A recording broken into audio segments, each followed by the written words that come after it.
আসনে এককভাবে প্রার্থী দিতে চায় এনসিপি। সাংগঠনিক শক্তি অর্জনের চেষ্টায় নেতারা। সম্ভাবনা আছে জোট গঠনেরও। জাতীয় স্বার্থ ও মতাদর্শ বিশ্লেষণ করে সিদ্ধান্ত। কাগজে কলমে আটকে প্রত্যাবাসন। ৮ বছরও রোহিঙ্গারা ফিরতে পারেনি নিজ দেশে। আন্তর্জাতিক সম্মেলন ঘিরে ফের আশার আলো। বাংলাদেশের নিজস্ব রোড ম্যাপ তৈরির তাগিদ। হরিলুট না হলেও সাগরের তলদেশে হুমকিতে জীববৈচিত্র্য। বছরে ২৬ লাখ টনের বেশি ফেলা হয় বর্জ্য। মৎস্য সম্পদ বিলীনের সংখ্যা গবেষণা প্রতিবেদনে টনক নড়ছে না প্রশাসনের।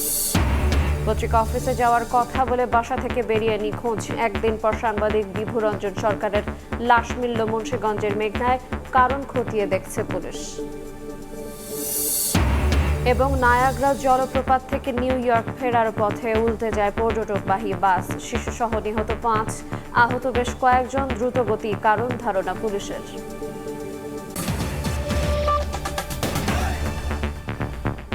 দেখছিলেন শিরোনাম। সকালের সময়ের সঙ্গে আছে এরিন আয়াত। আসলে এককভাবে প্রার্থী দিতে চায় জাতীয় নাগরিক পার্টি এনসিপি। তবে এর আগে সাংগঠনিক শক্তিমত্তা অর্জন করা দলটির মূল লক্ষ্য। আসন সমঝোতা বা জোট গঠনের সম্ভাবনাকে উড়িয়ে দিচ্ছেন না দলটির সদস্য সচিব আখতার হোসেন। এক্ষেত্রে জাতীয় স্বার্থ এবং মতাদর্শ বিশ্লেষণ করে সিদ্ধান্ত নেওয়ার কথা বলছেন তিনি। হাসান ওয়ালির প্রতিবেদন। প্রধান উপদেষ্টা নির্বাচনের সুনির্দিষ্ট তারিখ ঘোষণার পর বেশিরভাগ দলই জোরেশোরে নেমেছে নির্বাচনী মাঠে। এরই মধ্যে সমমনাদের নিয়ে জোট গঠনের ঘোষণা দিয়েছে বিএনপি। ইসলামী দল এবং অন্যদের নিয়ে জোট গঠনের চেষ্টা করছে জামায়াত। শক্তির জানান দিতে এমন বহুমাত্রিক জোটের সমীকরণ যেমন চলছে, একই সঙ্গে প্রার্থীও ঘোষণা করছে কিছু দল। গণঅভ্যুত্থানে নেতৃত্ব দেওয়া তরুণদের দল জাতীয় নাগরিক পার্টি এনসিপিও চষে বেরিয়েছে সারা দেশ। জুলাই মাসব্যাপী জেলায় জেলায় পদযাত্রা করে সারা ফেলেছে দলটি। ৩রা আগস্ট শহীদ মিনারে দলীয় ইশতেহারও ঘোষণা করে এনসিপি। সংস্কার, বিচার, গণপরিষদ এবং নতুন সংবিধানের দাবিতে সরব তারা। নির্বাচন নিয়ে কিছুটা নিরুত্তাপ থাকায় আসন সমঝোতা কিংবা জোট গঠনের নানা গুঞ্জন রটছে এনসিপিকে নিয়ে। নাগরিক পার্টির এই নেতা বলছেন, ইস্যুভিত্তিক আলোচনা হলেও কোনো দলের সঙ্গে নির্বাচন কেন্দ্রিক জোট কিংবা সমঝোতার সিদ্ধান্ত হয়নি। নিজস্ব শক্তিতে বলিয়ান হয়ে ৩০০ আসনে একক প্রার্থী দেওয়ার পরিকল্পনা এনসিপির। যত রাজনৈতিক দলের সাথে আমাদের বৈঠক হয়েছে, এই বৈঠকগুলো নির্দিষ্ট ইস্যু ভিত্তিক এবং ইস্যু ভিত্তিক আমরা মনে করি যে কারোর সাথেই মাঠের যোগসূত্র হতে পারে। আমরা নতুন দল, আমাদের নিজস্ব বৈশিষ্ট্য থাকা প্রয়োজন। এই নির্বাচনেও আমরা আমাদের যে ক্যাপাসিটি অনুযায়ী আমাদের ৩০০ আসনে আমরা প্রার্থী দেওয়ার জন্য প্রস্তুত। দলটির সদস্য সচিব আখতার হোসেন বলছেন, নিজস্বতা রক্ষা করে সাংগঠনিক কলেবর বৃদ্ধি এখন এনসিপির মূল লক্ষ্য। তবে জোট গঠনের সম্ভাবনা উড়িয়ে দিচ্ছেন না তিনি। জাতীয় স্বার্থ এবং মতাদর্শ বিশ্লেষণ করে সিদ্ধান্ত নেওয়ার কথা জানান আখতার। আমরা স্বাতন্ত্র্য রক্ষা করে আমরা আমাদের সাংগঠনিক কলেবর বৃদ্ধিতে এখন কাজ করছি। আমরা চেষ্টা করছি সারা দেশের সব প্রান্তে যেন জাতীয় নাগরিক পার্টির বার্তা পৌঁছে যায়। যদি জোটের প্রয়োজনীয়তা তৈরি হয়, সেক্ষেত্রে বাস্তব পরিস্থিতি, দেশের প্রয়োজন, জাতীয় স্বার্থকে বিবেচনায় নিয়ে মতাদর্শগত বিষয়গুলোর বিশ্লেষণ করেই আমরা তখন হয়তো জোট গঠনের মতো পরিস্থিতি যদি তৈরি হয়, সেদিকে আমরা তখন অগ্রসর হতে পারি। নির্বাচন কমিশনে নিবন্ধনের জন্য প্রাথমিকভাবে যোগ্য বলে বিবেচিত হয়েছে এনসিপি। প্রতীক হিসেবে শাপলা চেয়েছে ২৪-এর গণঅভ্যুত্থানের প্রধান মুখ নাহিদ ইসলামের নেতৃত্বাধীন দলটি, যদিও এ বিষয়ে চূড়ান্ত সিদ্ধান্ত আসেনি। হাসান ওয়ালি, সময় সংবাদ, ঢাকা। ডাকসু নির্বাচনের প্রচারণা শুরু না হলেও ভিন্ন কৌশলের শিক্ষার্থীদের সঙ্গে কুশল বিনিময় করেছেন প্রার্থীরা। সামাজিক যোগাযোগ মাধ্যমে পাল্টাপাল্টি অপপ্রচার অভিযোগ তুলেছে ছাত্রদল ও ছাত্র শিবির সমর্থিত প্যানেল। প্রার্থীদের আচরণবিধি মেনে চলার আহ্বান জানিয়েছেন চিফ রিটার্নিং কর্মকর্তা। ঢাকা বিশ্ববিদ্যালয় কেন্দ্রীয় ছাত্র সংসদ, ডাকসু ও হল সংসদ নির্বাচনের আনুষ্ঠানিক প্রচারণা শুরু না হলেও ক্যাম্পাসে বইছে নির্বাচনী হাওয়া। শুক্রবার ডক্টর মোহাম্মদ শহীদুল্লাহ হলে জুমার নামাজ আদায় শেষে শিক্ষার্থীদের সঙ্গে কুশল বিনিময় করেন জাতীয়তাবাদী ছাত্রদল সমর্থিত ভিপি পদপ্রার্থী আবিদুল ইসলাম খান। নামাজ শেষে গণমাধ্যমের মুখোমুখি হন তিনি। অভিযোগ করেন, ছাত্রদলের প্রার্থীদের বিরুদ্ধে অনলাইনে প্রোপাগান্ডা চালানো হচ্ছে, যা ডাকসু নির্বাচনের পরিবেশকে নষ্ট করছে। মিস ইনফরমেশন, ডিসইনফরমেশন দিয়ে বিশ্ববিদ্যালয়ের গ্রুপগুলো যা করছে, ইচ্ছা করলেও তো সেই নোংরামি আমি করতে পারবো না। এবং এই যে নোংরামি যা হচ্ছে, এর এগেনস্টে যখন আমরা রিয়েল পোস্টগুলো দিচ্ছি, সেগুলোকে সাথে সাথে ডিলিট করে দেওয়া হচ্ছে। বিজয় একাত্তর হলে নামাজ আদায় করেন ছাত্র শিবির সমর্থিত ঐক্যবদ্ধ শিক্ষার্থী জোটের ভিপি পদপ্রার্থী সাদিক কায়েম ও জিএস পদপ্রার্থী SM ফরহাদ। পরে মধুর ক্যান্টিনে সংবাদ সম্মেলনে তারা বলেন, ঐক্যবদ্ধ শিক্ষার্থী জোটে এবার বোলিং চলছে। ভিডিও তৈরি করে 50-এর অধিক ভিডিও তৈরি করছে, ব্যক্তি সাজিয়ে পডকাস্ট তৈরি করা, ভিডিও তৈরি করা এবং তার নানাভাবে ফ্রেমিং করা হচ্ছে। ফজলুল হক মুসলিম হলে জুমার নামাজ আদায় শেষে কুশল বিনিময় করেন বৈষম্য বিরোধী শিক্ষার্থী সংসদের জিএস পদপ্রার্থী আবু বাকের মজুমদার। পরে মধুর ক্যান্টিনে সংবাদ সম্মেলন করে আচরণবিধি লঙ্ঘনের পরও ব্যবস্থা না নেয়ায় ক্ষুব্ধ প্রতিক্রিয়া জানান ভিপি পদপ্রার্থী আব্দুল কাদের। ছাত্রদল একজন প্রার্থী তানভীর হামিম, তিনি হচ্ছে সুস্পষ্ট যে বিধিবিধান আছে আচরণবিধি, তিনি সেটা লঙ্ঘন করেছেন। 30 জন মেম্বার নিয়ে সেখানে গেছেন, মুহুর্মুর করে তারা দিয়ে আতঙ্কিত পরিবেশ তৈরি করেছেন। বিকালে মধুর ক্যান্টিনে সংবাদ সম্মেলন করেন স্বতন্ত্র শিক্ষার্থী ঐক্যের ভিপি পদপ্রার্থী ওমামা ফাতেমা। নির্বাচনের দিন বিশৃঙ্খলার আশঙ্কা প্রকাশ করেন তিনি। প্রশাসনের এই ধরনের উদাসীনতার কারণে নির্বাচনের দিন এখানে লাইন জ্যামিং থেকে শুরু করে ভোট কেন্দ্রে বিভিন্ন ধরনের বিশৃঙ্খলা তৈরি হওয়ার সম্ভাবনা আছে। শুক্রবার সকালে মনোনয়নপত্র বাতিলের বৈধতা চ্যালেঞ্জ করে আবেদন করেন বাদ পড়া প্রার্থীরা। এ সময় নির্বাচনে অংশগ্রহণকারীদের আচরণবিধি নিয়েও সতর্ক করেন চিফ রিটার্নিং অফিসার। নির্বাচনী যে আচরণবিধি তারা এটা মেনে চলবে আমরা আশা করি। আপিলের পর পুনরায় যাচাই বাছাই করে বাদ পড়া প্রার্থীদের বিষয়ে সিদ্ধান্ত নেয়ার কথা জানান chief returning officer. Candidate Shakir Ahmed, সময় সংবাদ, ঢাকা। বাংলাদেশে আশ্রয় নেওয়ার 8 বছর পেরোলেও এখনও একজন রোহিঙ্গাও ফিরতে পারেননি নিজ দেশে। রাখাইনের নিয়ন্ত্রণ এখন আরাকান আর্মির হাতে, যা প্রত্যাবাসনের পথ আরও কঠিন করে তুলেছে। বিশেষজ্ঞরা বলছেন, প্রত্যাবাসন নিয়ে বাংলাদেশের উচিত স্পষ্ট রোডম্যাপ তৈরি করা। মোহাম্মদ ফরাজের ক্যামেরায় বিস্তারিত জানাচ্ছেন সুজাউদ্দিন রুবেল। গুলিবিদ্ধ হয়ে পা হারান হাফেজ আহমদ। রাখাইনের শিকদার পাড়া গ্রামে সেনা অভিযানের ভয়াবহতা আজও তাড়া করে তাকে। প্রাণ বাঁচাতে স্ত্রী সন্তান নিয়ে পাড়ি জমান বাংলাদেশে, কিন্তু বেঁচে ফিরলেও গেল 8 বছরে ফেরা হয়নি স্বদেশে।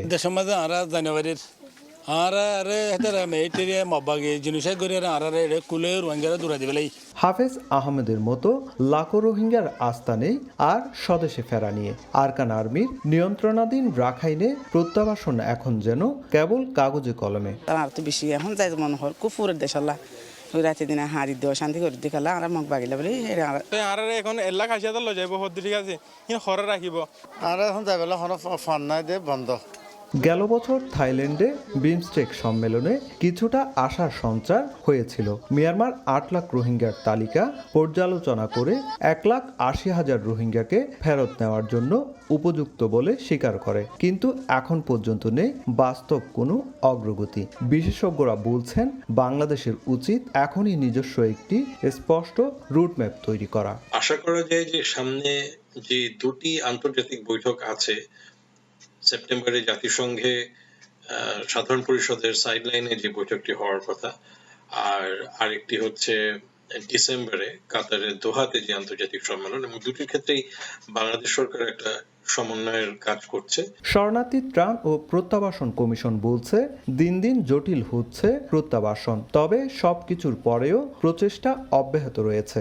শুধুমাত্র যদি এটি বাংলাদেশের হাতে থাকতো তাহলে আমরা তো 2018-19 এর প্রত্যাবাসন হয়ে যেত। বাংলাদেশ প্রক্রিয়াগুলো চালিয়ে নিয়ে যাচ্ছে।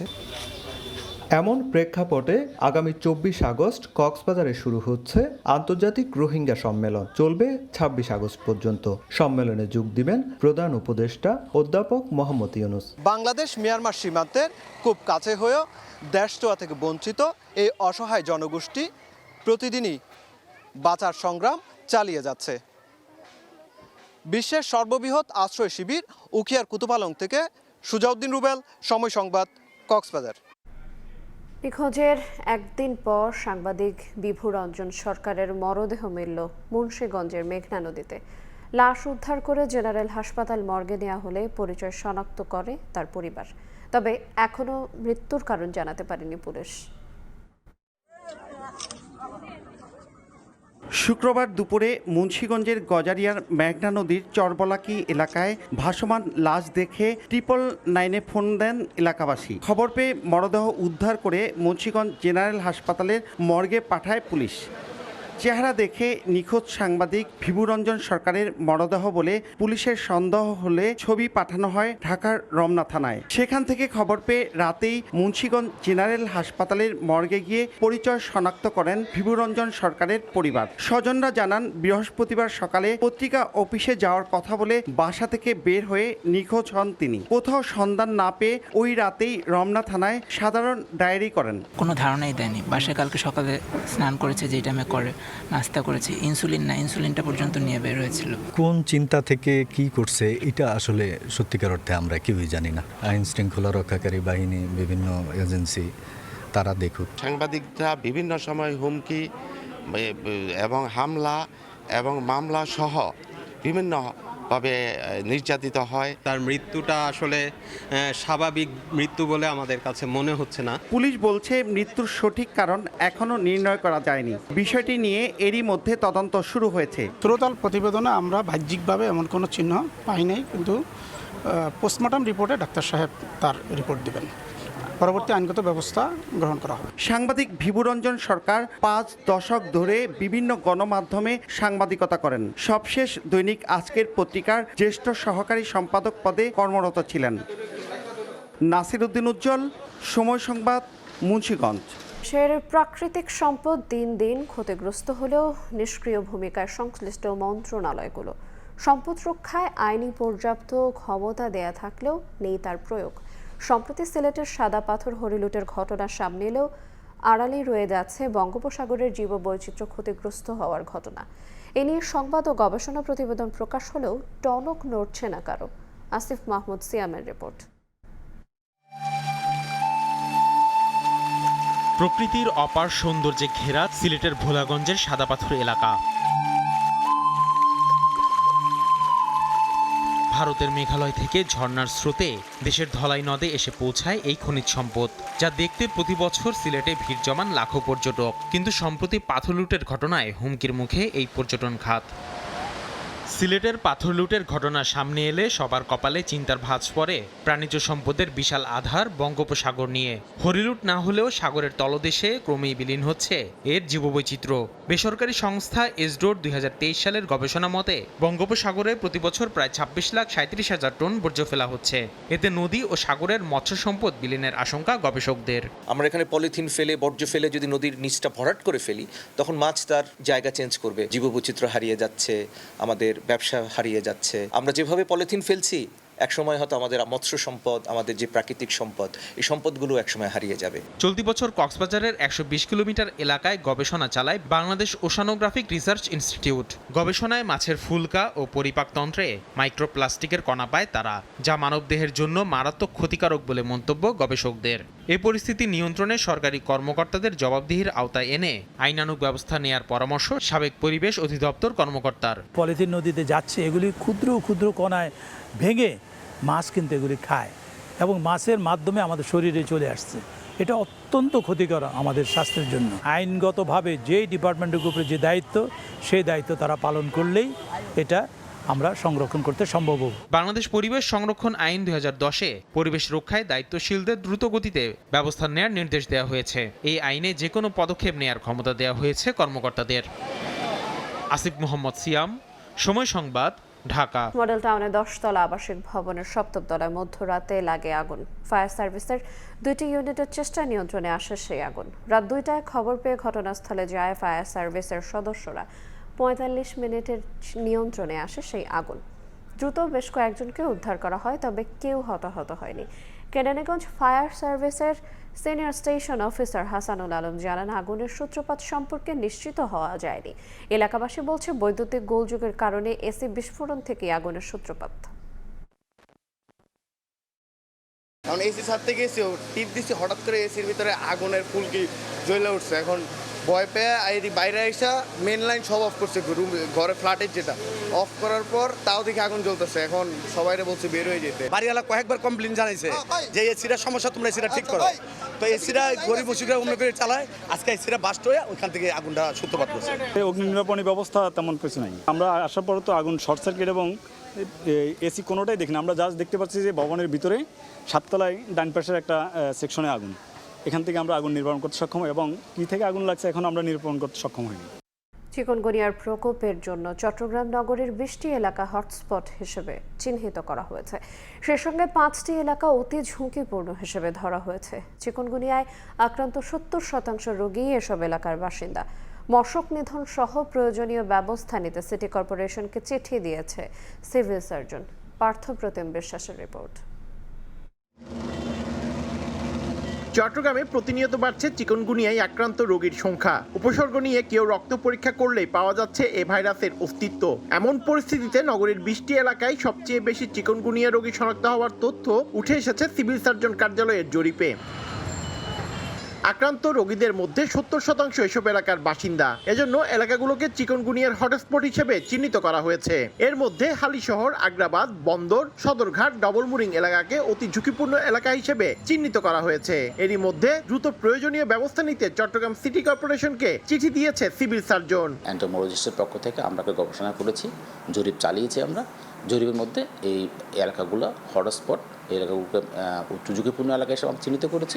বলেছি এই সমস্ত এলাকাগুলোতে আপনারা ক্রাশ প্রোগ্রাম বেশি ক্রাশ প্রোগ্রাম করেন।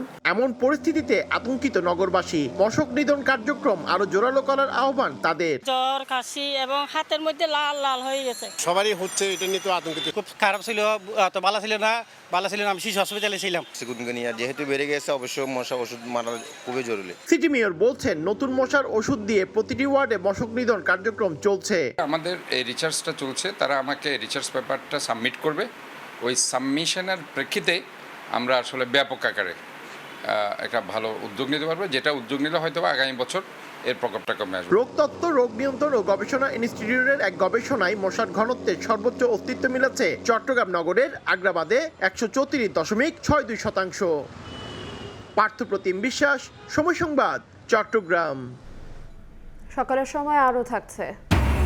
গাজা সিটি ও আশেপাশের দুর্ভিক্ষকে মানবতার ব্যর্থতা আখ্যা জাতিসংঘ মহাসচিবের। প্রতিবেদন অসম্পূর্ণ, দাবি নেতানিয়াহুর। ইসরায়েলি হামলায় নিহত আরও এশীয় বিভিন্ন এয়ারলাইন্সের কাছে 2130 কোটি টাকা বকেয়া থাকায় বিপাকে চট্টগ্রাম শাহ আমানত আন্তর্জাতিক বিমানবন্দর। এর মধ্যে শুধু বাংলাদেশ বিমানের কাছেই বকেয়া 1783 কোটি টাকা।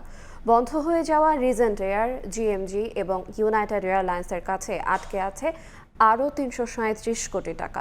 অবশেষে বকেয়া পাওনা আদায়ে বন্ধ আছে এয়ারলাইন্সগুলোর বিরুদ্ধে আইনগত ব্যবস্থা নিতে যাচ্ছে কর্তৃপক্ষ। শাখা টিভির ক্যামেরায় বিস্তারিত জানাচ্ছেন কমল দে।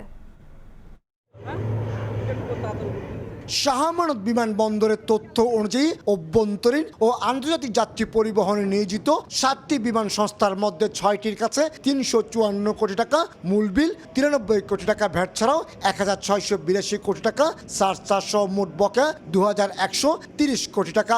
এর মধ্যে শুধু বিমান বাংলাদেশের কাছে 264 কোটি টাকা মূল বিল, 80 কোটি টাকা ভ্যাট ও 1439 কোটি টাকা সারচার্জ বকেয়া রয়েছে। অনেকদিন ধরে পেন্ডিং সরকারের বকেয়া আছে কিছু এয়ারলাইন যারা অলরেডি বন্ধ হয়ে গিয়েছে, যেমন আমরা বলি Regent air, GMG airlines, United airlines. এদের কাছে অনেক টাকা সরকার পায়। অ্যারাউন্ড 600 কোটি টাকার মতো বকেয়া ছিল। তো রিসেন্টলি তারা হয়তো বা 3টা স্লটে অনেকটা কাভার করেছে। এখনও প্রায় 265 কোটি টাকার মতো তার কাছে আমাদের বকেয়া আছে। মূলত এয়ারলাইন্স কোম্পানিগুলোর কাছ থেকে 6 ধরনের অ্যারোনটিক্যাল চার্জ আদায় করে বিমানবন্দর কর্তৃপক্ষ। এছাড়া আরও অন্তত 4 ধরনের নন অ্যারোনটিক্যাল চার্জ পরিশোধ না করায় বিপুল বকেয়া জমে যায় বিমান সংস্থাগুলোর। আমরা তাদের কাছে চিঠি পাঠাই, তো চিঠির বলে দেওয়া থাকে যে এই সময়ের মধ্যে সেই চার্জগুলো সে ক্লিয়ার করবে। তো দেখা যাচ্ছে যে ওই সময়ের মধ্যে সে ক্লিয়ার করার কথা এত টাকা সে করেছে, তার হয়তো 50% বা 40%। দেখা যাচ্ছে যে প্রপারলি পুরো টাকাটা সে না দেওয়ার কারণে আস্তে আস্তে এটা জমতে এরকম হয়ে গেছে। বন্ধ হয়ে যাওয়া রিজেন্ট এয়ারওয়েজের কাছে 68 কোটি টাকা মূল বিলের পাশাপাশি 10 কোটি টাকা ভ্যাট এবং 173 কোটি টাকা সারচার্জ সহ মোট বকেয়া পাওনা রয়েছে 252 কোটি 56 লাখ টাকা। একইভাবে ইউনাইটেডের কাছে 8 কোটি টাকা মূল বিল সহ 54 কোটি টাকা এবং জিএমজি এয়ারলাইন্সের কাছে 29 কোটি 30 লাখ টাকা পাওনা বিমানবন্দর কর্তৃপক্ষের। বকেয়া আদায়ের ক্ষেত্রে এয়ারলাইন্সের পাশাপাশি সরকারি সব পক্ষকে যৌথভাবে কাজ করার পরামর্শ এভিয়েশন বিশ্লেষকদের। শাহ আমানত কর্তৃপক্ষের যে টাকাগুলো এখনো রয়ে গেছে, 1000 কোটি টাকার মতো তারা পাওনা রয়ে গেছে এয়ারলাইন্সের কাছে, সেই টাকাগুলো উদ্ধার করার জন্য এয়ারলাইন্স কর্তৃপক্ষ সিভিল এভিয়েশন এবং সরকার সমন্বিত উদ্যোগের মাধ্যমে এটাকে উদ্ধার করতে হবে। 2000 সালে আন্তর্জাতিক বিমানবন্দর হিসেবে স্বীকৃতি পাওয়া শাহ আমানতে প্রতি বছর 20,000-এর বেশি আন্তর্জাতিক ও অভ্যন্তরীণ রুটের ফ্লাইটে অন্তত 17 লাখ যাত্রী আসা যাওয়া করেন। দেশি বিদেশি এয়ারলাইন্সগুলো রানওয়ে ব্যবহার করে বিমান ওঠানামা সহ নানা সেবা গ্রহণ করার বিপরীতে সার্ভিস চার্জ প্রদান করে বিমানবন্দর কর্তৃপক্ষকে। কিন্তু চট্টগ্রাম শাহ আমানত বিমানবন্দর নানা এয়ারলাইন্স থেকে শত শত কোটি টাকা বকেয়া পাওনা থাকায় রাজস্ব আদায়ে ঘাটতি সৃষ্টি হচ্ছে। চট্টগ্রাম শাহ আমানত বিমানবন্দর থেকে কমল দে, সময় সংবাদ। বাড়ছে বিমা কোম্পানি নিবন্ধন নবায়ন ফি, কিন্তু কত বাড়ছে তা নিয়ে চলছে আলোচনা, দর কষাকষি। 1 টাকা থেকে বাড়িয়ে 5 টাকা করার প্রস্তাব বিমা উন্নয়ন ও নিয়ন্ত্রণ কর্তৃপক্ষ ইডরার। শিল্পের স্বার্থ সুরক্ষায় ফি কিছুটা বাড়ানোর যৌক্তিকতা দেখছে বিমা কোম্পানি মালিকদের সংগঠন বিআইএও। তবে তা 5 গুণ করার বিপক্ষে শক্ত অবস্থান তাদের। এদিকে নিবন্ধন নবায়ন ফি বাড়িয়ে বিমা গ্রাহক পরিসর বাড়িয়ে ইডরার আয় বাড়ানোর পরামর্শ অর্থনীতিবিদদের। কামরুল হাসান সবুজের রিপোর্ট। সংস্কার অত্যন্ত জরুরি। বিমা সেক্টরে সুশাসনের তীব্র অভাব রয়েছে, অনেক প্রতিষ্ঠানই ঝুঁকিতে আছে। ফাইন্যান্সিয়ালি ও ইডরা একটা দুর্বল প্রতিষ্ঠান। ইডরা যদি দুর্বল হয়ে যায় তাহলে কিন্তু আমাদের এই সেক্টরটা কিন্তু দুর্বল হয়ে যাবে। নিয়ন্ত্রক সংস্থার মতোই দুর্বল হয়ে পড়ছে বিমা খাতের সম্ভাবনা। ইডরার তথ্য, দেশে 36টি জীবন বীমা কোম্পানির মধ্যে গেল মার্চ প্রান্তিকে গ্রাহকের বীমা দাবির 100% টাকা পরিশোধ করেছে মাত্র 4টি প্রতিষ্ঠান। 11টি কোম্পানি দিয়েছে 91 থেকে 99% অর্থ, আর দাবি টাকার 80 থেকে 90% শোধ করেছে 6টি প্রতিষ্ঠান। বাকি 15টির মধ্যে 7টি কোম্পানি পরিশোধ করেছে 10%-এরও কম। এমন অবস্থার মধ্যেই বিমা কোম্পানির নিবন্ধন নবায়ন ফি বাড়িয়ে 1005 টাকা করতে চায় এ খাতের নিয়ন্ত্রক সংস্থা ইডরা।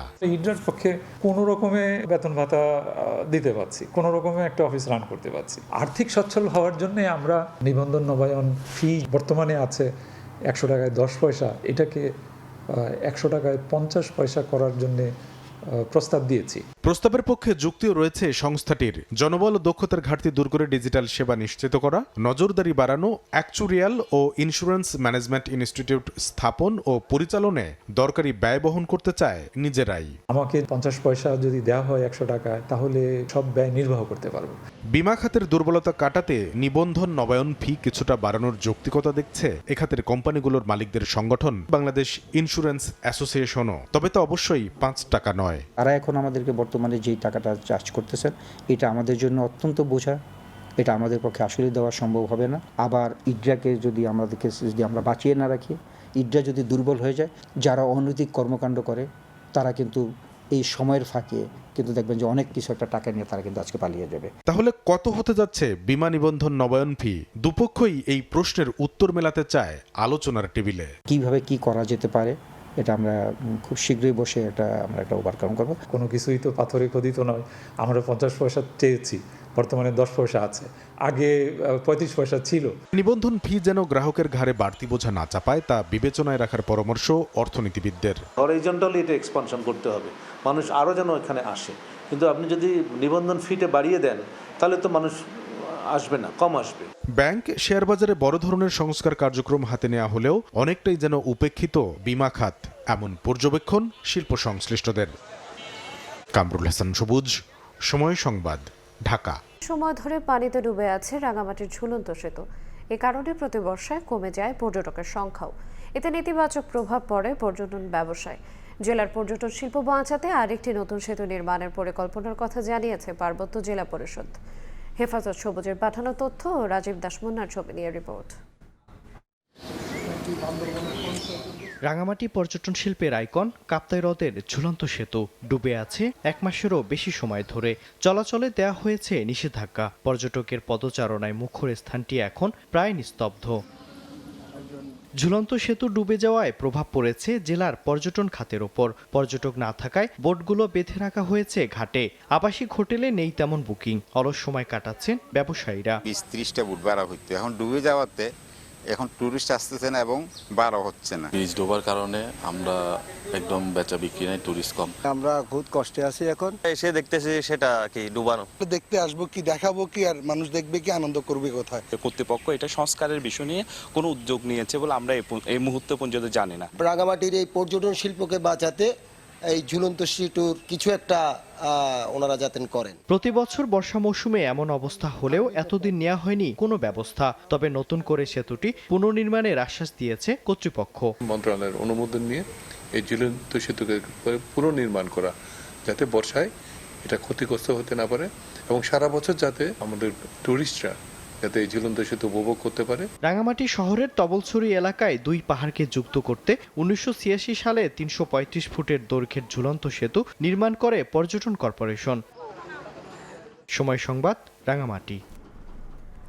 2 বছরও শেষ হয়নি কুমিল্লার তিতাসের আসমানিয়া বাজার সংলগ্ন গোমতী নদীর ওপর নির্মাণাধীন সেতুর কাজ। ঝুঁকি নিয়ে নৌকায় করে নদী পার হচ্ছেন এলাকাবাসী। কাজ শেষ না হওয়ায় চলতি বছরের ডিসেম্বর পর্যন্ত প্রকল্পের মেয়াদ বাড়িয়েছে কর্তৃপক্ষ। বাহার রায়হানের পাঠানো তথ্য ছবি নিয়ে রিপোর্ট। নদীর ওপর নির্মাণাধীন সেতু, তবে কাজ বন্ধ থাকায় যত্রতত্র ফেলে রাখা হয়েছে নির্মাণ সামগ্রী। 2023 সালে কুমিল্লার তিতাস উপজেলার আসমানিয়া বাজারের পাশে গোমতী নদীর ওপর নির্মাণ শুরু হয় পাকা সেতুর কাজ। চলতি বছরের ফেব্রুয়ারিতে প্রকল্পের মেয়াদ শেষ হয়, তবে এর মধ্যে শেষ হয়নি নির্মাণ কাজ। এই কারণে ঝুঁকি নিয়ে নৌকায় করে খরস্রোতা নদী পার হচ্ছেন এলাকাবাসী। দ্রুত সেতুর কাজ শেষ করার দাবি তাদের। কাজ না হওয়ার কারণে এই অঞ্চলের মানুষের জনদুর্ভোগের শেষ নাই। ব্রিজ না থাকার কারণে আমরা ব্যবসা দেউলিয়া হয়ে যাচ্ছি। ব্রিজ যখন আগে ভালো ছিল তো ক্লাস লেট হতো না, বাট এখন অনেক লেট হয়ে যায়। এলাকাবাসীর একটাই দাবি যে ব্রিজের কাজটা যেন খুব দ্রুত হয়। সবশেষ চলতি বছরের ডিসেম্বর পর্যন্ত প্রকল্পের মেয়াদ বাড়িয়েছে কর্তৃপক্ষ। এর মধ্যে কাজ শেষ না হলে ঠিকাদারের বিরুদ্ধে ব্যবস্থা নেওয়ার কথা জানান সংশ্লিষ্ট কর্মকর্তা। নদীর ক্যারেক্টারিস্টিক্স এবং স্রোত আর প্রাকৃতিক দুর্যোগের কারণে যত সময় বৃষ্টি কমপ্লিট করতে পারে নাই, তারপরে আমরা সময় বর্ধন করে 2025 সালের ডিসেম্বর পর্যন্ত সময় দিয়েছি।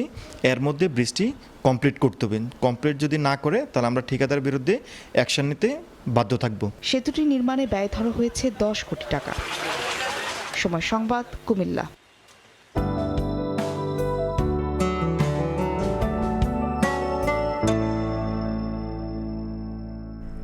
দেখে নেব আজকের বাতাসের মানসূচক। বায়ুমান বিষয়ক সংস্থা IQAir এর সূচক অনুযায়ী বাংলাদেশে এখনকার বাতাসের মান: ঢাকা বিভাগের বায়ুর মান 47, যা ভালো, বাতাসে আর্দ্রতা 92%। চট্টগ্রাম বিভাগের বায়ুর মান 58, এটিও সন্তোষজনক, বাতাসের আর্দ্রতা 95। রাজশাহী বিভাগে বায়ুমান 82, যা সন্তোষজনক, বাতাসের আর্দ্রতা 98। সিলেট বিভাগে বায়ুর মান 58, এটি সন্তোষজনক, বাতাসের আর্দ্রতা 91%। খুলনা বিভাগের বায়ুমান 53, যা সন্তোষজনক, বাতাসের আর্দ্রতা 95। বরিশাল বিভাগে বায়ুর মান 63, এটিও সন্তোষজনক, বাতাসের আর্দ্রতা 91। রংপুর বিভাগের বায়ুমান 65, যা সন্তোষজনক, বাতাসের আর্দ্রতা 88। ময়মনসিংহ বিভাগের বায়ুর মান 62, এটিও সন্তোষজনক, বাতাসের আর্দ্রতা 92%। সারা দেশে বায়ুর মান সবচেয়ে ভালো ঢাকায় 47 আর সবচেয়ে খারাপ রাজশাহীতে 82। এবার দেশের বাইরের খবর। যুক্তরাষ্ট্রের নিউ ইয়র্কে ভয়াবহ বাস দুর্ঘটনায় শিশুসহ নিহত হয়েছেন 5 জন। শুক্রবার দুপুরে পর্যটকবাহী বাসটি নায়াগ্রা জলপ্রপাত থেকে নিউ ইয়র্ক শহরে ফেরার পথে বাফেলোর কাছে এই দুর্ঘটনা ঘটে। চালকসহ 52 জন যাত্রী ছিলেন। পুলিশের ধারণা দ্রুতগতির কারণেই ঘটে এই দুর্ঘটনা। নিউ ইয়র্ক থেকে হাসানুজ্জামান সাকির রিপোর্ট। নিউ ইয়র্কে ভয়াবহ বাস দুর্ঘটনা। বাফেলোর পূর্ব দিকে পেমব্রুক শহরের কাছে মহাসড়কে উল্টে আছে পর্যটকবাহী ট্যুর বাস। নিউ ইয়র্ক স্টেট পুলিশ জানায় শুক্রবার দুপুর 1:45টার দিকে দুর্ঘটনার খবর পেয়ে ঘটনাস্থলে ছুটে আসেন তারা। উদ্ধার অভিযানে নামে হেলিকপ্টার, অ্যাম্বুলেন্স, ফায়ার সার্ভিস ও আইন শৃঙ্খলা রক্ষাকারী বাহিনী। ঘটনাস্থলে ভিড় করেন স্থানীয় বাসিন্দারা। তারা জানান দুর্ঘটনায় শিশুসহ বেশ কয়েকজন নিহত হয়েছেন, তবে জীবিত আছেন বাসের চালক। গুরুতর অবস্থায় আহত আহতদের স্থানীয় হাসপাতালে নেওয়া হয়েছে। পুলিশের মুখপাত্র জেমস ও ক্যালেঘান সংবাদ সম্মেলনে জানান, পেমব্রুক শহরের কাছে I-90 মহাসড়কে এই দুর্ঘটনা ঘটে। বাসটি ড্রাইভার সহ 52 জন পর্যটক নিয়ে নায়াগ্রা জলপ্রপাত থেকে নিউ ইয়র্ক শহরে ফিরছিল। পুলিশের ধারণা, দ্রুতগতির কারণে নিয়ন্ত্রণ হারিয়ে পাশের খাদে পড়ে উল্টে যায় বাসটি। দুর্ঘটনার পর মহাসড়কের দুদিকেই যান চলাচল বন্ধ হয়ে যায়। বিকল্প পথে চলাচলের নির্দেশনা দেয় নিউ ইয়র্ক ট্রান্সপোর্ট অথরিটি। আমার পিছনে new York state police, fire service, EMS, helicopter ছাড়াও বিভিন্ন পুলিশ সংস্থা থেকে কর্মীরা কাজ করছেন। অনেক লোককে এরি কাউন্টি মেডিকেল সেন্টারে, স্ট্র মেমোরিয়াল হাসপাতালে নিয়ে যাওয়া হচ্ছে। কিন্তু আমি যেমন বলেছি, এটি একটি চলমান ঘটনা, আমাদের কাছে সব উত্তর নেই। উদ্ধার কর্মীরা জানান, বাসটিতে বেশিরভাগ যাত্রী ছিল ভারতীয়, চীনা ও ফিলিপিনো, যাদের মধ্যে অনেকেই শিশু। নিউ ইয়র্কের গভর্নর কেতি হুকুল বলেন, উদ্ধার অভিযানের পাশাপাশি দুর্ঘটনার কারণ অনুসন্ধান চলছে। হাসানুজ্জামান সাকি, সময় সংবাদ, নিউ ইয়র্ক, যুক্তরাষ্ট্র। দেখছেন সকালের সময়। এবারে খেলার খবর।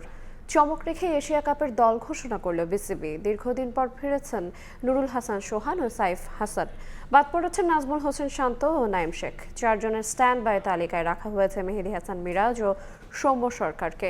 লিটন দাসকে অধিনায়ক রেখে ঘোষিত 16 সদস্যের স্কোয়াডে খেলবে নেদারল্যান্ডসের বিপক্ষে সিরিজে। মেগা ইভেন্টের আগে স্কোয়াড ঘোষণা নিয়ে নাটকের চিরায়ত রীতি ভাঙল Bangladesh cricket board. Asian cricket কাউন্সিলকে এশিয়া কাপের স্কোয়াড জমা দেওয়ার দিনই কোনো লুকোচুরি না করে জানিয়ে দিল মহাদেশীয় শ্রেষ্ঠত্বের আসরে কাদের নিয়ে লড়বে বাংলাদেশ। লিটন দাসের নেতৃত্বাধীন 16 সদস্যের দলে আছে চমক। শুধু নামে বড় ক্রিকেটার হলেই রাখতে হবে এমন মুখস্থ তত্ত্ব থেকেও সরে এসেছে নির্বাচক প্যানেল। গুরুত্ব দেওয়া হয়েছে T20 পারফরম্যান্সকে। বাদ পড়াদের তালিকায় রয়েছে একাধিক বড় নাম। কিছুদিন আগেও 3 ফরম্যাটে দলকে নেতৃত্ব দেয়া নাজমুল হোসেন শান্তকে রাখা হয়নি এশিয়া কাপ দলে। পাকিস্তানের বিপক্ষে হোম সিরিজের স্কোয়াডেও ছিলেন না তিনি। তবে পাকিস্তান সিরিজে থাকলেও ওই সিরিজ ও টপ এন্ড T20-র টানা ব্যাটিং ব্যর্থতায় বাদ পড়েছেন নাইম শেখও। এদিকে এশিয়া কাপের মূল দলে ঠাঁই হয়নি মেহেদী হাসান মিরাজেরও। তবে স্ট্যান্ড বাই তালিকায় আছেন ওয়ানডে ক্যাপ্টেন। স্ট্যান্ড বাই লিস্টে আছেন সৌম্য সরকার, হাসান মাহমুদ ও তানভীর ইসলামও। দীর্ঘদিন ধরেই যেখানে সুযোগ পাচ্ছেন পারফর্ম করছেন নুরুল হাসান সোহান। ঘরোয়া লিগ বা ফ্র্যাঞ্চাইজি আসরে রান করছেন, নেতৃত্ব দিয়েও কুড়িয়েছেন প্রশংসা। সবশেষ 2022 T20 বিশ্বকাপে সংক্ষিপ্ত ফরম্যাটে জাতীয় দলে খেলেছিলেন। আরও একটা T20 মেগা ইভেন্টে ফিরছেন লাল সবুজের ডেরায়। গাজী আশরাফ হোসেন লিপুর নির্বাচক প্যানেল ফিরিয়েছে সাইফ হাসানকেও। সবশেষ 2023 এশিয়ান গেমসে জাতীয় দলের ব্যানারে খেলেছেন সাইফ। ক্যারিয়ারে মাত্র 5টা আন্তর্জাতিক T20 খেলা ব্যাটারের সাম্প্রতিক পারফরম্যান্স আহামরি নয়, তবে রয়েছে বেশ কিছু ভালো ইনিংস। 16 সদস্যের এই দলটাই খেলবে নেদারল্যান্ডসের বিপক্ষে 3 ম্যাচ T20 সিরিজে। সিলেটে 30 আগস্ট শুরু হবে সিরিজ, বাকি 2 ম্যাচ 1 ও 3 সেপ্টেম্বর। আর আবুধাবিতে 11 সেপ্টেম্বর হংকংয়ের বিপক্ষে ম্যাচ দিয়ে শুরু হবে টাইগারদের এশিয়া কাপ মিশন। গ্রুপের অন্য 2 প্রতিপক্ষ শ্রীলঙ্কা ও আফগানিস্তান। মাকসুম আলম খান, সময় সংবাদ, ঢাকা। পিসিবি নির্বাচন নিয়ে সরগরম ক্লাব পাড়া। রবিবার একসঙ্গে বসতে যাচ্ছে ঢাকার সব ক্লাব। জানা গেছে, পরবর্তী নির্বাচন থেকে নাম সরিয়ে নেওয়া বিসিবি পরিচালক মাহবুবুল আনামকে আসন্ন নির্বাচনী মাঠে দেখতে যাচ্ছে Dhaka cricket club organisers association. Ad hoc committee নয়, বরং দ্রুত নির্বাচনের দাবি করা হবে সংস্থাটির পক্ষ থেকে। সময় যত ঘনিয়ে আসছে, ক্রিকেট ছাপিয়ে নির্বাচক কেন্দ্রিক আলোচনা বাড়ছে বিসিবিতে। অক্টোবরের শুরুর দিকে শেষ হচ্ছে বর্তমান কমিটির মেয়াদ। নিয়মানুযায়ী এই বোর্ডই নির্বাচন দিয়ে পরবর্তী কমিটির হাতে হস্তান্তর করার কথা দায়িত্ব।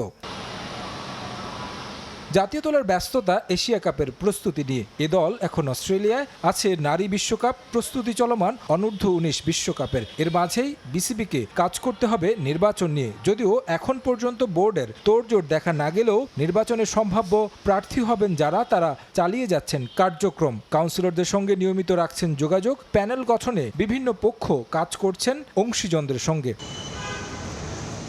এর মাঝে আলোচনায় দীর্ঘ 25 বছর ধরে বোর্ডে থাকা পরিচালক মাহবুবুল আনাম ইতোমধ্যে ঘোষণা দিয়েছেন আসন্ন নির্বাচনে প্রার্থিতা করবেন না। তাতেই নির্বাচনের সমীকরণ ঘুরে গেছে। ধারণা করা হচ্ছিল পরিচালক হিসেবে নির্বাচিত হলে পরবর্তী সভাপতি হবেন এই বর্ষিয়ান সংগঠক। হঠাৎ কেন তিনি নাম সরিয়ে নিলেন নির্বাচন থেকে, সেটা নিয়েও আছে প্রশ্ন।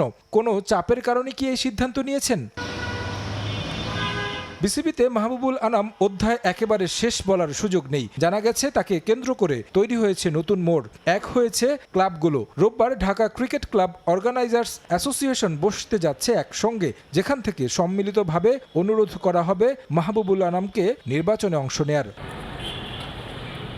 গুঞ্জন উঠেছে এই বোর্ডের মেয়াদ পূর্তির পর নির্বাচন আয়োজনের জন্য গঠন করা হবে অ্যাডহক কমিটি। অনেকে আশঙ্কা করছেন এই কমিটি দীর্ঘায়িত করতে পারে নির্বাচনী প্রক্রিয়া। জানিয়ে ক্ষোভ আছে ক্লাব কর্তাদের। তাদের চাওয়া আমিনুল ইসলাম বুলবুল নির্ধারিত সময়ই দেবেন নির্বাচন, যাতে বজায় থাকে গণতান্ত্রিক ধারা। তবে রোববার অনুষ্ঠিত হতে যাওয়া ঢাকা ক্রিকেট ক্লাব অর্গানাইজার্স অ্যাসোসিয়েশনের মিটিং শেষেই জানা যাবে আদতে কোন দিকে মোড় নেয় আসন্ন বিসিবি নির্বাচনী উত্তাপ।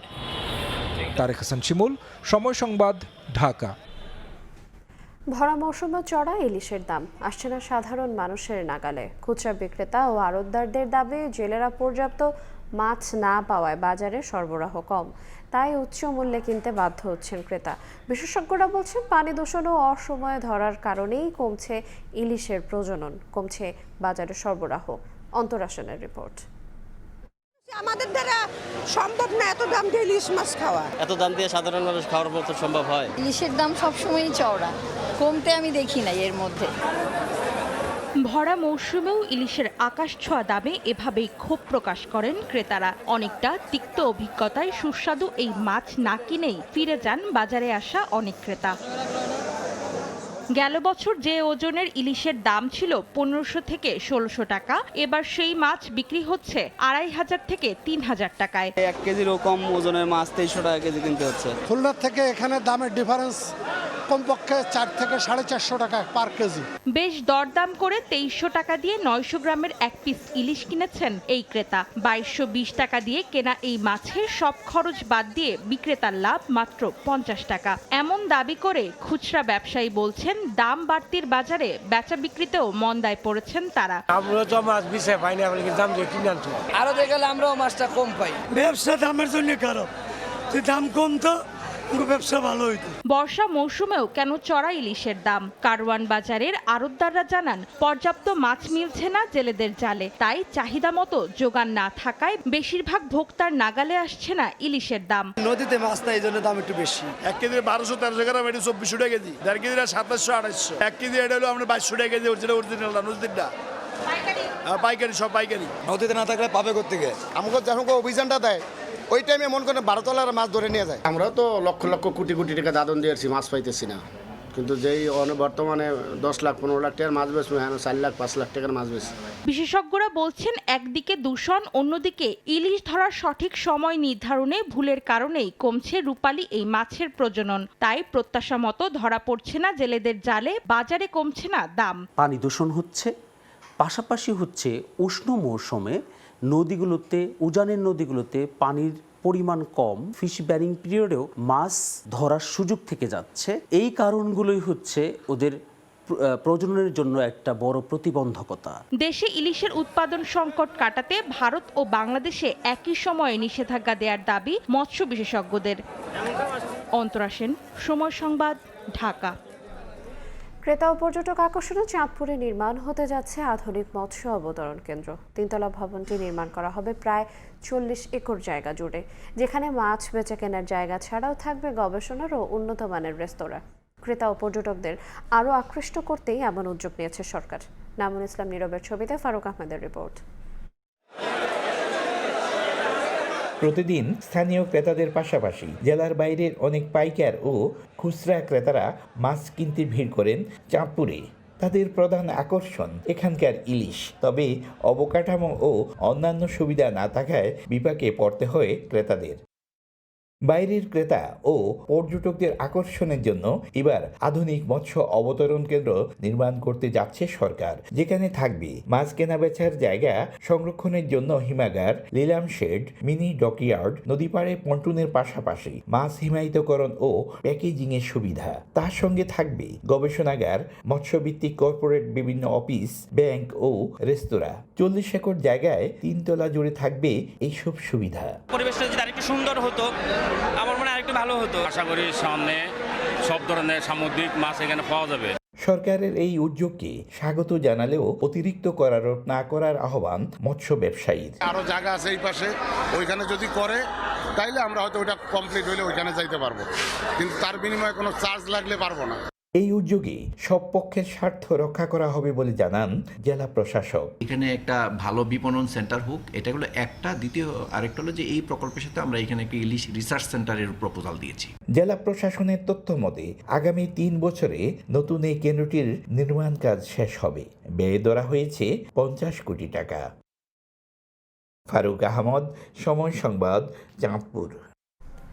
সংস্কার হয় না দীর্ঘদিন, বন্যার আঘাতে হয়েছে ক্ষতবিক্ষত, চলাচলের অনুপযোগী হয়ে পড়েছে লক্ষ্মীপুরের দালালবাজার মিরগঞ্জ সড়ক। প্রায়ই ঘটছে দুর্ঘটনা, এতে চরম ভোগান্তিতে যাত্রী ও পরিবহন সংশ্লিষ্টরা। এলজিইডি বলছে সরকার সংস্কারে এরই মধ্যে প্রকল্প অনুমোদন হয়েছে।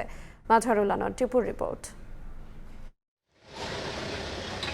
সড়ক জুড়ে ছোট বড় গর্ত, উঠে গেছে বেশিরভাগ অংশের কার্পেটিং। বৃষ্টির পানিতে সৃষ্টি হয়েছে জলাবদ্ধতা। দীর্ঘদিন সংস্কারের অভাবে বেহাল দশা লক্ষ্মীপুর সদর উপজেলার দালালবাজার মিরগঞ্জ সড়কের। এটি মূলত সদর ও রামগঞ্জ উপজেলার মূল সংযোগ সড়ক। খানাখন্দের কারণে বর্তমানে চলাচলে অনুপযোগী হয়ে পড়েছে রাস্তাটি। প্রায়ই ঘটছে দুর্ঘটনা, বিকল হচ্ছে যানবাহন, এতে চরম ভোগান্তিতে যাত্রী ও পরিবহন সংশ্লিষ্টরা। স্কুলে যেতে অনেক সমস্যা হয়, রাস্তার অনেক গর্ত, গায়ে দিয়ে যেতে অনেক সমস্যা হয়। অনেক সময় দেখা গেছে ডেলিভারি রুগী হঠাৎ এই রোডের রুগী কোন দিকে যাবে যদি রাস্তার অবস্থা খারাপ হয়। আমাদের রোগীপত্র আছে, মেডিকেল যেতে পারি না, পাত্তি ভেঙে যায়, চাক্কার ক্ষতি হয়ে যায়। এলজিইডি বলছে গত বছরের বন্যায় সবচেয়ে বেশি ক্ষতি হয়েছে সড়কটির। তবে এর সংস্কারে এরই মধ্যে প্রকল্প অনুমোদন হয়েছে। বরাদ্দ পেলেই কাজ শুরু হবে বলে জানান সংশ্লিষ্ট কর্মকর্তা। রাস্তাটা জনগুরুত্বপূর্ণ বিবেচনায় এবং প্রায় 9 কিলোমিটার মতো রাস্তাটা আমরা একটা সিঙ্গেল প্রজেক্ট হিসাবে, এটা গত বছর নতুন একটা প্রজেক্ট, বিএস্টং প্রজেক্ট, ওয়ার্ল্ড ব্যাংকের সহায়তায় আমরা ওই প্রজেক্টে এটা দেওয়া হয়েছে, অলরেডি এটা অনুমোদন হয়েছে। 18 কিলোমিটার দীর্ঘ দালালবাজার রামগঞ্জ সড়কের বেশি নাজুক অবস্থা। দালালবাজার থেকে মিরগঞ্জ পর্যন্ত 9 কিলোমিটার অংশ। প্রতিদিন সড়কটি অন্তত 30,000 মানুষ ব্যবহার করেন। মাঝারুল আনোয়ার টিপু, সময় সংবাদ, লক্ষ্মীপুর। জানাবো আবারও দেশের বাইরের খবর। গাজা সিটি এবং আশেপাশের এলাকার দুর্ভিক্ষ মানবতার ব্যর্থতা বলে আখ্যা দিয়েছেন জাতিসংঘ মহাসচিব অ্যান্টনিও গুতেরেস। তবে ইসরায়েলের প্রধানমন্ত্রী নেতানিয়াহু জাতিসংঘের প্রতিবেদন অসম্পূর্ণ বলে দাবি করেছেন। তার অভিযোগ এটি হামাসের পক্ষপাত দুষ্ট তথ্যের উপর ভিত্তি করে তৈরি।